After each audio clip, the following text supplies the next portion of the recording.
Hello and welcome to the New York Empire podcast. I'm Dan Hilton, as always, and I am today joined by second-year Empire player, but AUDL rookie. We'll get into that. John Lithio. How's it going today, John?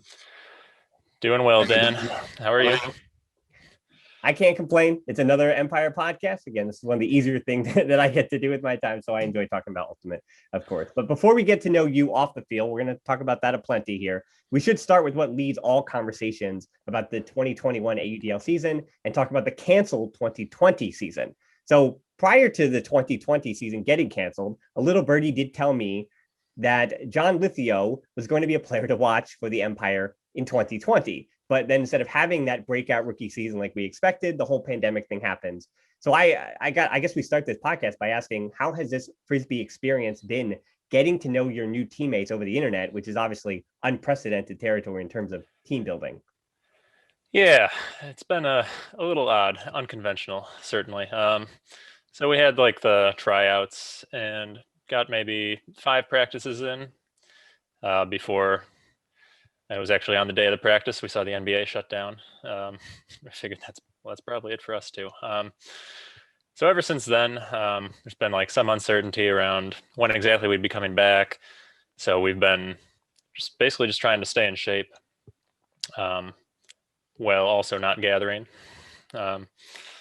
So it being on the team before that has been helpful because you can see, like, here's guys posting in the group me, working out all the time. You know, Nori's constantly in the group me. But yeah, it's been nice being a part of the community already, rather than I think about like rookies coming in this year, having that uncertainty all that time throughout the whole pandemic. So for me personally, it was nice to have like a little bit of certainty, knowing like there is going to be Frisbee at some point. I just have to stay ready. Yeah, I mean, and I want to continue to kind of remain in the past here. So prior to the pandemic, can you just explain your introduction to the New York Empire and that tryout process for you? Because again, you are we're going to get to where you went to college and what you meant to the ultimate scene, where in the different stops you've been. But I want to ask about coming to New York and your journey, just seeing the Empire, the tryout process, and all that. Sure. Yeah. So just moved to New York about a year and a half ago now. So obviously, Empire won the championship the year before, last season. So coming in, I figured this was a good chance for me to, show what I can do, measure up myself against some of the best players, and also get a chance to learn from some of the best players and compete. So that's a big reason why I went and tried out. And then, yeah, going through the whole tryout process, it was a lot of fun. I remember BJ, coach, saying like, "You're here, show us like your one strength." Yeah. So I just tried to streak deep as much as I could, basically. Well, was there a moment in that tryout process or one of those first practices where you felt that not only can I hang with these guys, but on the reverse side of that, hey, I mean, these are different kind of athletes, just putting all the best of the best together on the same field and the challenges that that's going to mean? Yeah. So yeah, I felt pretty good after the first tryout. I had a few plays guarding Jeff Babbitt, and I didn't lock him down or anything, but I stuck with him. Which is what we asked. That's all anyone asks. Yep. And then I went up and got a jump ball in the second tryout that I think caught some eyes. So then, yeah, just but even still, like I'm a tall guy. I'm 6'5", and I can get up a little bit. But there were some plays like I was like stuck in a pile jostling with one other guy, and then like Ben Yacht came in and just kind of swooped over everyone. It's like, oh, okay, I don't know if I can get up there every time, but yeah, there's a reason he's the MVP. Yeah, and I mean, we will get to that height and those things in a second, but I do want to say, looking up and down the roster this season, where there is still some unknowns about roles and players that may or may not be around, but knowing that you're going to be around, I do see, though, just looking at the early informal practices, that there are a lot of handlers, a lot of hybrids, and there are even cutters who, when I ask them what they are, and they handle and they hybrid and they do these different things, they have handled the disc quite a bit at different levels. But just from watching the informal practices I've seen, John Lithio, he can throw. Don't worry, he can throw, but he's a cutter's cutter, is what I've seen. Is that how you view your game, or is that just me, overexerting what I'm seeing? Yeah, no, that's where I like to be. Definitely trying to stretch the field, gain yards. That's my preference. But yeah, like you said, I do my fair share of throwing as well when given the chance. Well, at 6'5", height is obviously a big part of your game. You alluded to that.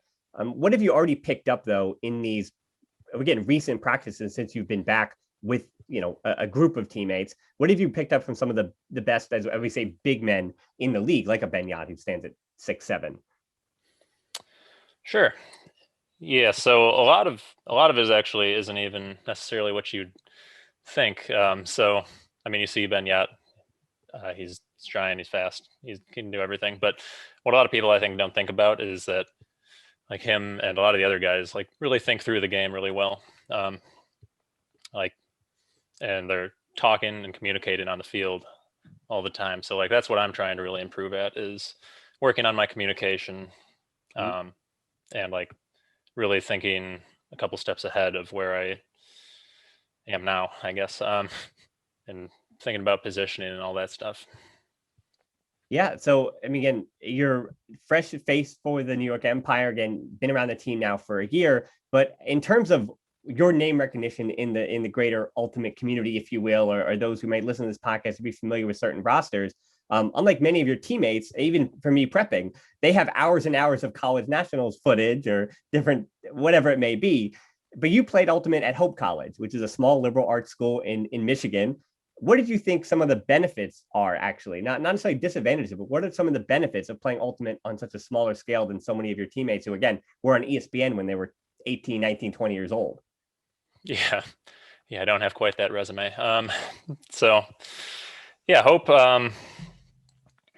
It definitely. So coming in as a freshman, I was still tall and fast. So our offense was just run me deep.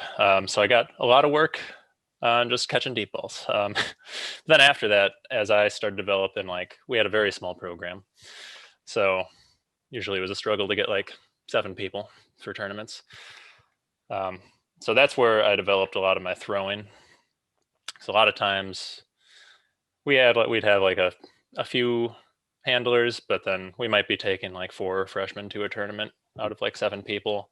And in Michigan, like in the spring, it's going to be rainy and windy all the time, and teams are going to be throwing zones. So you gotta come up with some new ideas about how to break a zone. And so that takes some creative throwing sometimes. So the so the upside of like playing in a really established program is you get to learn from a lot of great players and learn like this is how frisbee should be played. Yeah.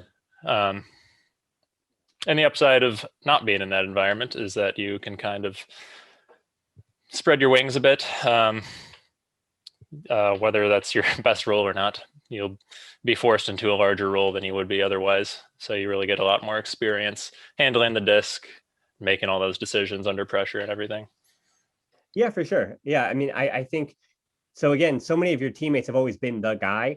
And it's, again, always interesting to me to see people or players who were, the main character or the main figure on their club teams or their college teams, whatever it may be, and then fit into a role and fit into the role that they need to. And those are the players that, I mean, we know Brian Jones, those are the players that wind up getting minutes and that wind up playing in points because they complement those stars, if you will. Now, speaking of complimenting, maybe I don't know if your brother was a star. I can't say that, but I know he was your pioneer into Ultimate. Is he who got you into the game, or what was your understanding of Ultimate even prior to your brother being around the sport? Yeah, so he's about 6 years older than me. And so I think he basically got into it when he went off to college. So I was around middle school and figured out that he was playing Ultimate, and he brought a disc home and seemed like, yeah, I could have fun throwing this thing and chasing it. And so then we just started organizing, like, I just throw around in the backyard with my friends, and eventually we got around to organizing pickup games. And so, yeah, it's still a lot of fun playing with him. I don't think he'd accept me calling him a star either, but he's certainly a good player. And yeah, he's definitely the person that got me into it. Now, is he a similar player? Is he also gifted with height and the ability to get up in the air? We got a tall family. Yeah. He's he's maybe a little more ground bound, but not not totally. He's athletic. Similar style. Yeah. So your ultimate journey, again, it goes from, again, getting started, where we're going to talk about Chicago. We're going to talk about all that in a second, but then going to Hope College. And then your ultimate journey has also led to stints in Tennessee as well. So with different places that you've been a part of the ultimate community, whether it was in Michigan or, not really Chicago, but in Michigan, down in the South in Tennessee, and now in New York, how are those ultimate communities different in those different locations? Yeah. So Michigan, one thing that I really liked at Hope. So we had a small team, didn't always make it to the tournaments, but we did have was a well-organized weekly pickup game that had a few like really good players who were also, I don't know, they're really good at making the game fun and accessible for new players, and so that's where I really did a lot of my learning and improving. So that was a good community up there. Then moving down to Tennessee, they've got a solid community too. Actually, they've got good pickup leagues or good rec leagues, and got some other ultimate that I enjoyed playing down there. So yeah, it's really the good thing about frisbee is an ultimate is that there's pretty much groups wherever you go. So having moved around a few times these past few years, like you can pretty much always count on like finding the group of ultimate players, and like that can be your starting social group for wherever you moved. Like when my partner Emily first moved to New York, she contacted a couple of frisbee friends, found someone that lived here, and found roommates that way. Mm-hmm. So yeah, that's kind of like something I was talking with her about the other day, actually. Like those guys in Michigan that were basically informal coaches for all like the freshmen at Hope. That's just kind of like the ethos of ultimate frisbee is as you move on and improve, you want to like help other people join the game and improve too. That's been a lot of fun seeing in a bunch of different places. Yeah, John, I think unintentionally you stumbled upon one of the adages of ultimate frisbee, and that is it was very, starting again in the late 60s and in the 70s and 80s, it was very much an oral sport where all of the great idea or the great tournaments and great legends of the past are passed down orally. And now, obviously, as ultimate has continued on to the digital age, we're getting a little more footage of these great players and getting an understanding of, again, just being able to see more ultimate than anyone's ever seen in the last decade, which is great to say. So I want to stay in Knoxville for a second.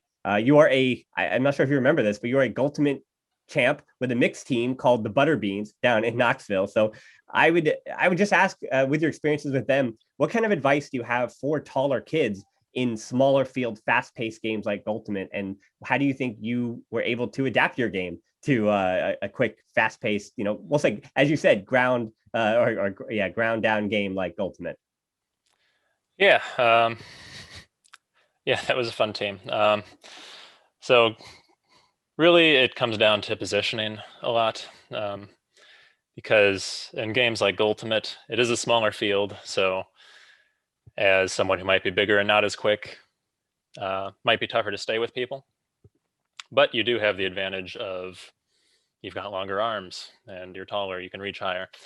So you might not have to move as fast a lot of times. So if you can think about where people want to be, you can get there first, and you got bother their throws, bother their catches. So yeah, in Ultimate especially, you can really just kind of park in the end zone and get a lot of jump balls.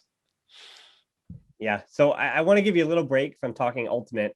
We're still going to talk some athletics, but first I want to talk about food. Again, you're a well-traveled man. You've lived in Chicago, you've lived down in the South and New York. So are there foods that you've missed in some of those previous stops, or is there foods that you've fallen in love with since the move to New York City?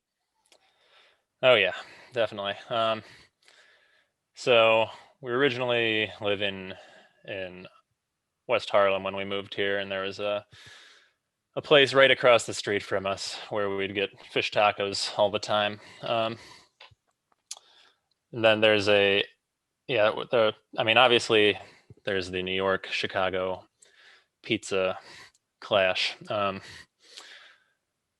don't really want to pick a side necessarily, but in there we do have a spot that we really like here. It's probably my favorite pizza place, and but I have a deep love for deep dish pizza as well.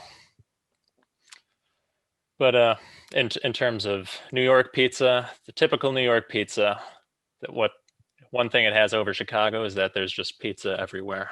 Yeah, there is pizza You everywhere. can it's pretty Yeah. comforting just knowing that you're always within walking distance of a slice. Yeah, I mean, you could even trade with the rats. I mean, there's that much hanging out in New York City, of course, as you've seen. Yeah, I mean, and then I would in the South. I mean, the food is different there down there too. And all these players that I speak to from the South always say that it's a little more difficult to keep the weight off and train with some of the Southern comfort food. Yeah, you got some heavy foods down there. A lot of barbecue. Um, yeah, there was one. Yeah, some good rotisserie chicken spots and stuff too. But yeah, I miss some soul food as well. Well, I'm going to transition from food into again some of the sports stuff off the field. Again, not so much related to ultimate frisbee, but I just want to ask: was the Chicago Cubs winning the World Series and breaking their curse the best non-you playing sports moment for you, or do you have another one? I mean, Chicago sports. I mean, they have their moments. I mean, you grew up in the right in the shadow of Michael Jordan, so there are some Chicago moments there, but since then it's been Yeah, yeah, I didn't quite catch Michael Jordan, or I was alive but not paying attention. I yeah. caught the Eddie Curry years. Um, yeah, I think the Cubs winning the World Series was pretty special. I was living in the city at that time. Um, People were just driving down the streets honking. It was it was a weight off as a Cubs fan. But the when the Bears did make the Super Bowl, Devin Hester getting his kick return to start the Super Bowl was pretty big. I like to think that it just ended there. Yeah, I mean, I think on our there's a pool that we have, and Rex Grossman being brought up in a New York Empire podcast was not on the pool, but I mean, here we are. Of course, he was the quarterback on that Bears team. But yeah, let's keep talking about Chicago here. You grew up in Downers Grove, Illinois. It's a western suburb of Chicago, a school that has actually produced two Major League Baseball players, but both from the same family, the Birdie family, Zach and Nick. So I mean, it does lend the question to how big were athletics and competition in your life and the greater community. Yeah. So yeah, I played baseball and basketball in high school. Um, and both those teams were pretty good. It was a pretty competitive couple programs at the state level. Yeah, I'm the same age as Nick Birdie. Um, yeah, and just watching him work really hard to improve. The amount that he improved from his freshman year to his senior year was pretty impressive. And just the team as a whole, I think, uh, obviously benefited from having him. But yeah, it was a lot of fun being able to compete on that level. We were able to play some of the best teams and beat some of the best teams. Yeah, pretty good cross country, football, baseball programs, all in Downers Grove South, to be specific. But the other question too, you mentioned basketball again, 6'5". Everyone's connecting the dots, making sense here. So if a pickup basketball game for the Empire were to break out, there's been rumors that someday it will, and obviously you'd all be wrapped in bubble wrap for protection, of course. I mean, I've been obligated to say that. So you're covered in bubble wrap. What experience basketball-wise are you bringing to the table there? Yeah, so back in high school, I was the garbage man. I'd set screens, get rebounds, Mhm. make some layups every once in a while. I still have that in my game, but since then I've started to just bomb away from three. I'd probably be hanging out at the 3-point line a lot of the time. Yeah, But if I get a mismatch, I might take someone down the post. yeah. As is the modern game, you get the big man out at those stretch fives. It's hard to do anything with them. Yeah, I mean, other than basketball, though, playing basketball, what do you think translated from your basketball career into Ultimate then when you went to Hope? I mean, Yeah, other than your so height, the height's easy one, but yeah, more than that. yeah, there's a spatial awareness is a big advantage, I think. Being used to playing defense in basketball, Mhm. um, especially off the ball, when you're not guarding the person that has the ball, you have to be aware of both where the ball is and where your man is, and make sure you stay properly positioned between them at all times. So and also account for the hoop. So it's a very similar thought process essentially to frisbee, or ultimate, where you got to know where the disc is, you got to know where your guy is, and keep him out of the end zone. Um, so that's definitely translated. You can tell. In my experience, I've like made back in college. I made like some of my basketball friends play Mhm. ultimate because we needed people to go to a tournament and stuff, and they were able to pick up on the game pretty easily. Not skills wise, but they could play defense, and obviously it's a much bigger field, so um, some of the angles are different, but the general idea is pretty similar there. Yeah, I mean, at the college level in particular, for anybody that's again ever been a captain of a club team, I mean, on a college team, or if you ever coached a college team and your teammates have had the same thing, where you get a tall young kid and you go, please stay, please enjoy this, please don't leave, because again, you have something simple, and that is being tall. Now, a place where being tall isn't helpful is playing board games. So, I mean, I don't know what board games you play, but getting height usually isn't part of a tool to be used. So many of your teammates, though, also share an interest in board games. It seems like something I bring up every podcast. What is your go-to board game if you need to get a win? And what's your go-to game for just some fun if those are different games? Oof. If I need to get a win, honestly, if I needed to get a win, it would probably be Lord of the Rings Trivia Pursuit, because I know very few people will know any of those questions. And for some reason, I just keep playing it. But the game I've been playing mostly lately is called Wingspan. It's kind of a similar like complexity level to Settlers of Catan, which I played a lot of in high school, but it's based around birds, which is fun because there's a bunch of bird facts that you learn throughout the game. Yeah, I do find Settlers of Catan. I have a friend who's very adept at it, and there's a moment in the game when you realize that his experience and prowess in playing as often as he does is going to be the difference between winning and losing. And you can't blame it on luck at the end, but there are those games in Catan where, again, you can't put all your eggs in one basket. You're not going to guarantee a win because things can happen, alliances are made, and that's how it You're goes. still rolling the dice, yeah. Gives you an excuse, at least at the end, if you lose. Well, I mean, John, I guess I was gonna have a final question about being a dog dad, but now that you've given me the Lord of the Rings thing, I have to ask you, what member of the Fellowship would you be, and why? Yeah, let's see. I mean, in terms of, so I'm a tall guy, There's but there's a best quality to you. Yeah, I agree with that. I I always enjoy like playing video games as the short, stout guys though. Mhm. So Gimli has always been my go-to. Um, yeah, he's got the comedy. He's got like the tank quality, which is just, I don't know. I enjoy it for some reason. Yeah, unfortunately, with me and my friends, I got too many Pippin and Mary comparisons, and so I knew where I fit in the hierarchy of this world. But yeah, I guess we'll end it on your dog though. You recently did become a dog dad, so how has the learning curve been for that? So it's another new experience for you. Yeah, it's not been so bad. Yeah, it took a while actually. It's a very popular idea these days to go and adopt a dog. So we ended up going to Michigan and finding a dog there. So he's about 2 years old. Brought him back, and he's been doing well, but he's got a couple behavioral quirks that we need to get sorted. Tough to leave him at home right now on his own. But otherwise, he's been pretty great. He's definitely spicing things up. He's a miniature pincher, so he's he's all over the place. Mm-hmm. If he sees any food on the sidewalk, he will dive in front of anyone to get it. Well, John, again, unfortunately, your dog isn't going to be able to watch you live at Joseph Efficina Field.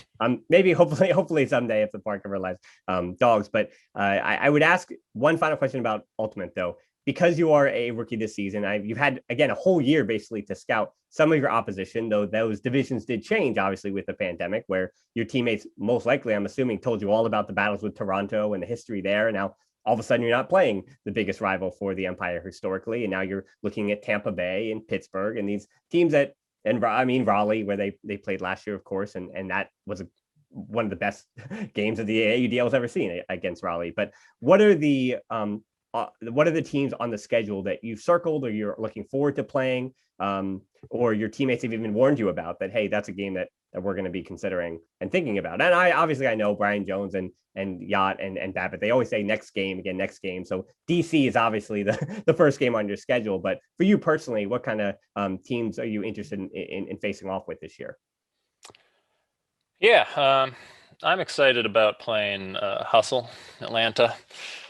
They're obviously a very good team. I think they've made a couple of nice additions this offseason too. And I've got at least one friend on that team that I'm looking forward to seeing again. And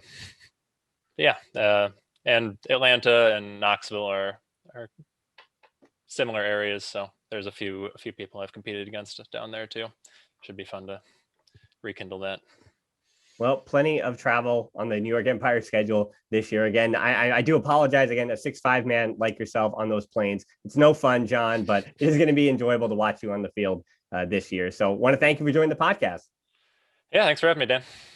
So thank you to John, and thank you, listeners, as this wraps up another edition of the New York Empire podcast from the entire New York Empire family. We'll talk to you next week.